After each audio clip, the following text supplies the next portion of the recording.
The views and opinions expressed on this program are those of the guests appearing on the program and do not necessarily reflect the views and opinions of 8 News Now or Nexstar Media Group. Hi, I'm Alan Stock from KXNT at Talk Radio. And I'm Maria Teresa Liebermann, Deputy Director of Battleborn Progress. So as you can see, we are our own hosts this afternoon, and we're going to go ahead and talk about some of the issues that are impacting what's going on in the political world. Particular, of course, Maria, we're looking at the debates that occurred 2 long nights of the debates, as far as I can see. Any winners or losers? Yes, I think winners and losers. Winner so far is definitely Elizabeth Warren in my mind. She has stood out in the first debate. I think she won a lot of ground and got a lot of ground from Bernie Sanders. And in the second night, I think there were Julian Castro and Cory Booker were the winners in my eyes. They didn't have as much time as many of the other folks, but they used it efficiently and well.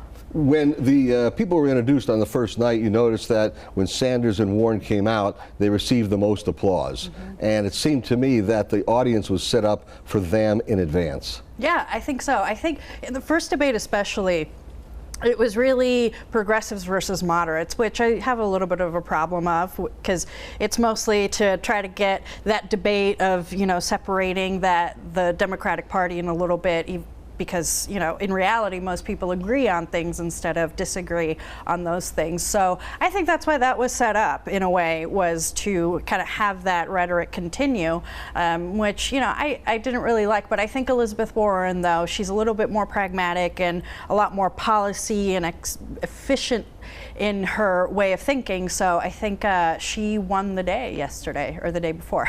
Yeah, I think that she definitely was the one of that night that came out probably a little bit ahead with that audience, at least. And I think that you've got to be able to credit her with that. And does that mean also that she went ahead and took away some points from Bernie Sanders? I think so. I know a lot of people that are hardcore Bernie supporters that when they heard her actually explain a few of her policies, especially when she went after Delaney, that's when a lot of people saw that there's more progressive options than just Bernie Sanders, and that Warren sort of has the policy and the plans to back it up, and the record of actually getting things done to back it up. Was age a factor in that determination? I think so. I think Elizabeth Warren's age is a big factor. The fact that she's a little bit younger and a little bit newer to Congress is also a big factor, because Sanders has been there for a long time, but she has been there for less time and actually gotten a lot of things done and known for her policy ability. Now we look at the second night, and we know that after the last debate that occurred a month or 2 ago, we know that Biden lost a little bit of ground. Kamala Harris gained a little bit of ground. What about this debate, though? I mean, it seemed like everyone was going after both of them, and I want to talk about Biden in a minute also. But I mean, do you think that either one of them had missteps? I think that Biden was a lot stronger this debate around. Again, it was everybody hop on Biden. I think people hopped on Harris a little bit more, but it definitely continues to be the anti-Biden debate the second night. But he was able to really hold his ground, and I think his team also really helped him do a lot of research on the other candidates to be able to respond back to any attack. So he was on much more solid footing. I think he was able to gain a little bit more momentum because of that. And I think Harris got a little bit more heat this time around. And I think she was prepared for it, but not as prepared as she could have been. See, I see him as having been stammering a little bit and, trying to figure out what he's going to say, trying to defend himself on some fronts while the whole thing with Obama, he was saying this is what Obamacare was this. He's blaming certain things on the ACA, on Trump, but actually the ACA was not a complete situation in and of itself. And then we turn around and have a situation where he was trying to link himself to Obama. And I think it was pointed out to him at one point by Cory Booker, as a matter of fact, that you can't have it both ways. You're trying, you're coming down on Obama, his policies, and then trying to say you're attached to him. Do you think it worked against him?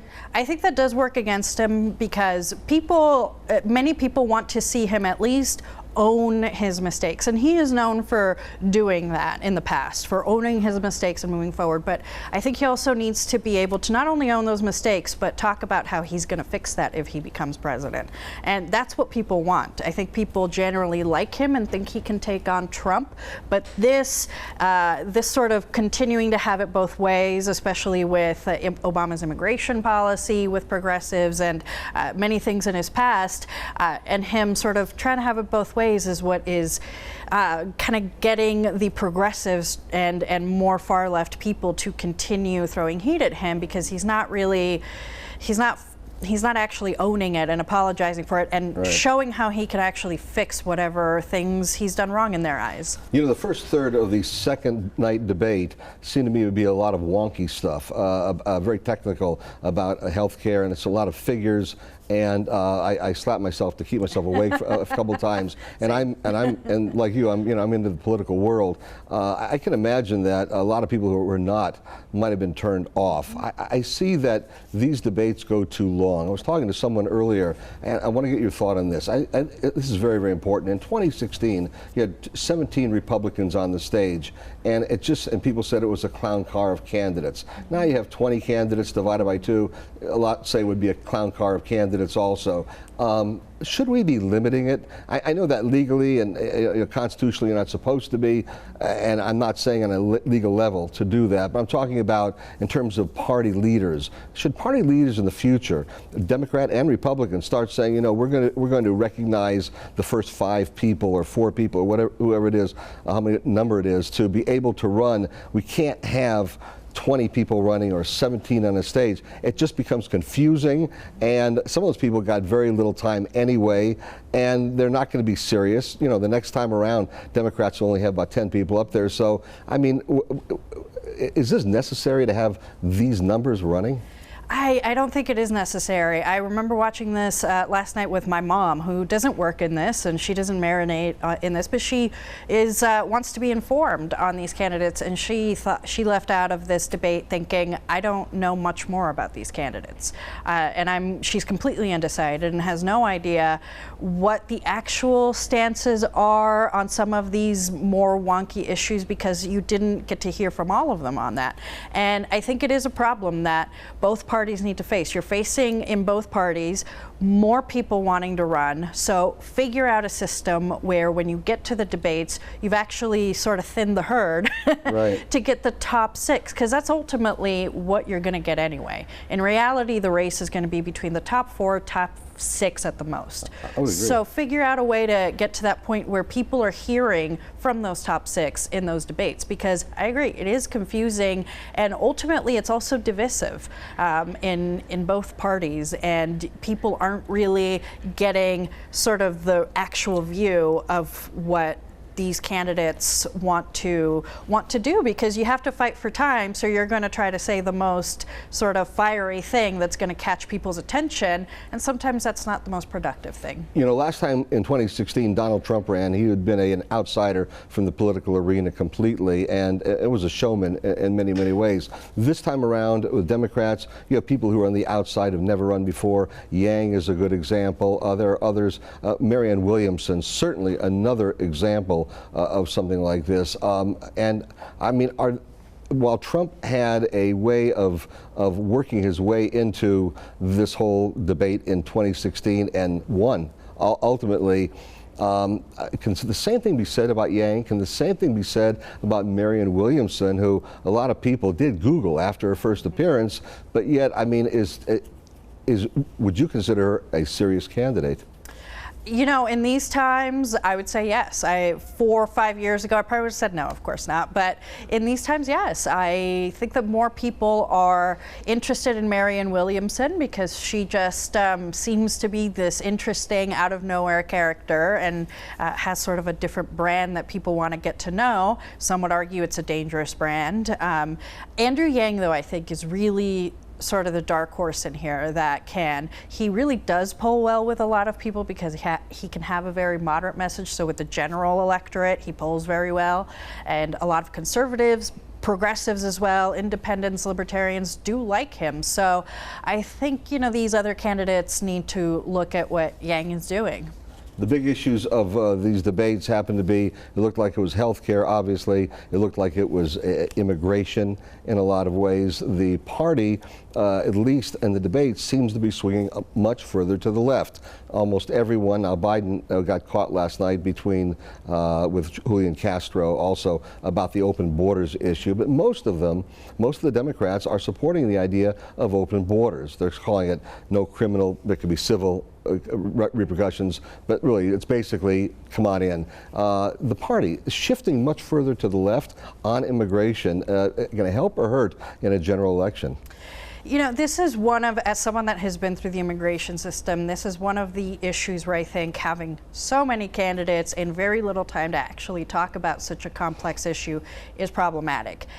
Because you get into this rhetoric of open borders or not, and it's actually a lot more complicated than that. You know, we say open borders when in reality it's about not open borders, it'll still be a crime to come in, but what is the level of the crime, right? And how do we actually adjudicate that when someone has committed that? Is it going to be in civil court or is it going to be in criminal court? And so what will the proceedings look like in that way? And that's a problem. And I think the other problem is that we're not addressing what many people in this country, the Republican, progressive, less progressive, moderate, want to address is, what do we do when people are here? So, you know, we can talk about open borders, et cetera, later. But what are we going to do when people are here? What's going to be the pathway to citizenship for people that are here, that have been here for 20 years, that have families here, that have businesses here? That's what ultimately many people want to talk about. It's the less salacious issue, and that, again, is a problem of having, you know, a million candidates. The problem that I see also is that over the last several years, Democrats want to talk about the people who are here and about giving rights to dreamers and paths to citizenship and everything else, but don't want to talk about the borders as much. And Republicans have been definitely firm on the borders. We don't want people to be crossing those borders. We want more money for the wall and everything else. And then, you know, we'll talk about the citizenship issues and the people who are here and dreamers later on. As I'm seeing it, at least, in order to get what we are going to call comprehensive immigration reform, I mean, don't we have to have people sit down in a back room somewhere, Democrats and Republicans at a table, moderated by people, maybe you and me, who knows, to sit down and talk with the people and say, okay, we're going to deal with all these issues and put them on a board, what you're going to have and address all the issues. And don't leave that room, at least theoretically, until you come to an agreement on all these issues. We're going to call all of it comprehensive immigration reform. But all these issues should be addressed, not just some, because you're not going to get any agreement, comprehensive immigration reform, unless both parties are satisfied, knowing that they're not going to get everything, but you've got to give them both as much as possible.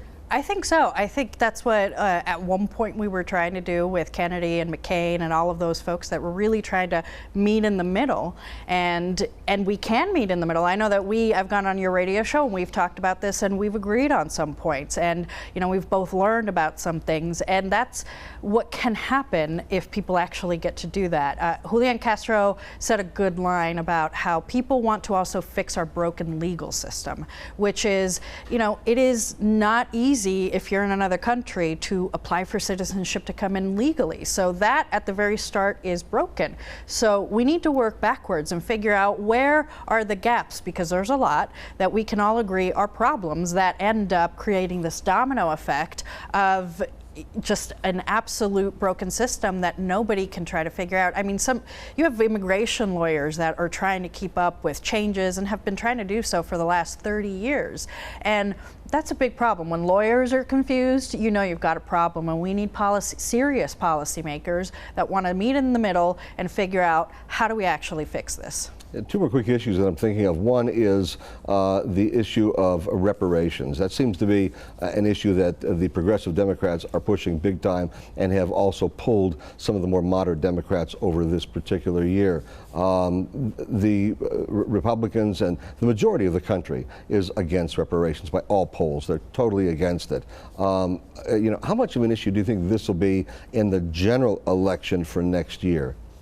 I think it's going to be a little bit of an issue. I think it's going to be a bigger issue in the primary, only because I agree there are people that, for one reason or another, either don't know what this means with reparations, or don't care about it, or think there's other issues that need to be addressed. One problem I have, and I read this on Twitter actually, are many folks that are saying Marianne Williamson is using this, specifically she's using this to get traction, when in reality, when you actually look at her record, you actually see she's actually fairly problematic, especially for low-income people of color. She's someone that thinks that vaccinations are bad. She's someone that thinks that science and the medical industry are bad, and that's a problem. That's a big, big problem. So she's using.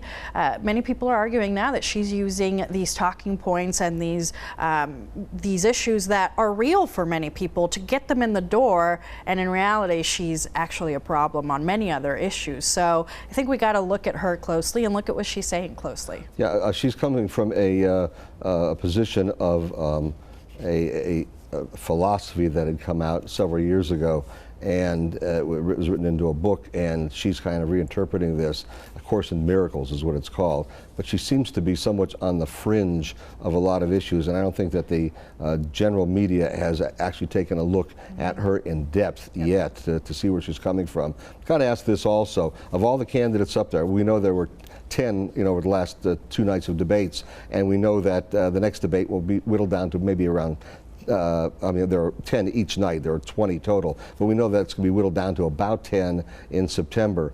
Who's going to be the strongest of all those people up there right now, as far as you can see, to go against Trump?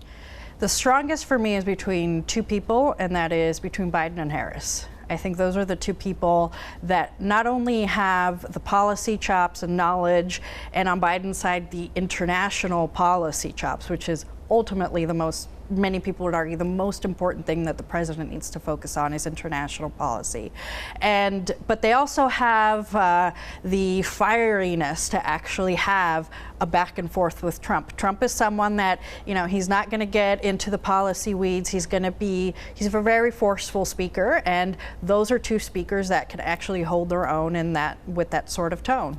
So those 2 are, again? Yeah, Biden and Harris. Biden and Harris. I think that Biden is a problem for himself. I don't think that he is sharp, at least sharp as he used to be back in the old days when he started in the Senate. May not be as sharp as he was when he first took over the vice presidency. He may wind up being the candidate eventually. I don't think he's necessarily the strongest in terms of being able to debate against Trump. Harris, I think, is a possibility, and it's not that I'm for any of these people, by the way, but I'm just looking at it objectively. I think Warren is irascible. I think that she doesn't mind scratching and getting down in the gutter if she had to, and I can see her scratching back at Trump. I can also see Yang as being a more intellectual person up there. Businessman, and it's not that I'm for him, but I can see him being that kind of a person to respond to Trump. And then you've also got Tulsi Gabbard. Tulsi Gabbard, again, whether you like her or not the point, but I can see Tulsi Gabbard is a person that is, she's intellectual, she's unflappable, she's an attractive candidate, and she is, I think, someone who can talk about the issues in a way that people can understand. And she's not pigeonholed into being just a progressive or a moderate. She's got her own area that she's kind of hanging on to. Your thoughts? I agree. I think Tulsi Gabbard, I personally don't like her too much as a candidate, and she probably won't end up there. One thing about her that I find interesting is that she's one of the only, if not the only, veteran, and that is going to be, if she, let's say, makes it, that's very important. That used to be a very favorable, attribute to a candidate, someone that has actually been on the battlefield or been in the military and done their service. And so if she goes up against Trump, she can use that to her advantage, that she's actually been to Iraq, she's actually been to Afghanistan. Correct. Hey, listen, we didn't have any moderators today. It's just been us. Just us. And we solved all the problems. And we solved the problems. We've had a good time at it. Maria Teresa Liebermann, I'm Alan Stock. It's been great being here, and we want to thank you so much for joining us. Thank you.